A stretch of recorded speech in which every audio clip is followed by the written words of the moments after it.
আরশিয়া, তুমি। সামনে দাঁড়ানো মহিলাকে দেখে বিস্মিত শব্দ দুটো মুখ থেকে ছিটকে বেরিয়ে এলো। এমন কাকতালীয় ভাবে আরশিয়ার সাথে সত্যিই আবার কোনোদিন দেখা হবে একবারের জন্যও ভাবেনি আরব রায়। আরব রায়, প্রেসিডেন্ট, রায় টেক্সটাইল প্রাইভেট লিমিটেড। উচ্চতা, দেহত্বকের রং, নাক চোখের গঠন যদি সৌন্দর্যের মাপক হয় তবে আরব রায়কে সৌন্দর্যের শীর্ষে রাখা যায়। 6 ফুটের উপরে দীর্ঘদেহী 31 বর্ষীয় যুবক আরব রায়কে এইসব বাহ্যিক সৌন্দর্য বাদ দিয়েও অন্য চরিত্রাবলীর জন্য একজন মানুষ হিসেবে শীর্ষে রাখতে কোনো অসুবিধা নেই। 6 বছর আগে অত্যন্ত পরিকল্পিতভাবে আরব রায়ের সৌরমণ্ডলে আরশিয়া নামক একটি অকিঞ্চিৎকর উপগ্রহের আগমন ঘটেছিল।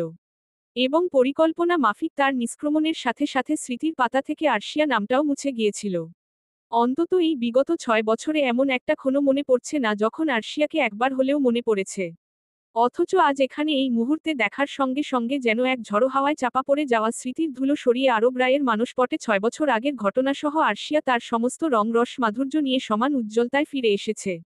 আরশিয়াকে চিনতে তার এক মুহূর্ত ভুল হলো না। ভাবতে পারেনি যে অসহায় মহিলাকে দয়াপরবশ হয়ে তার প্রাইভেট জেটে দিল্লি যাওয়ার জন্য লিফট দিয়েছে সে আসলে আরশিয়া। এটা কি কাকতালীয়, নাকি তার ডেস্টিনি তাকে দিয়ে আজ এই স্বভাববিরুদ্ধ কাজটা করিয়ে নিয়েছে? আরশিয়ার মুখোমুখি তাকে দাঁড় করিয়ে দেবে বলে আধঘণ্টা আগেও যখন ফিয়ন্সে দেবাংশীর হাত ধরে এয়ারপোর্টে পা রেখেছিল তখনও এই ঘটনার সামান্যতম পূর্বাভাস তার মনের আকাশে কোথাও ছিল না।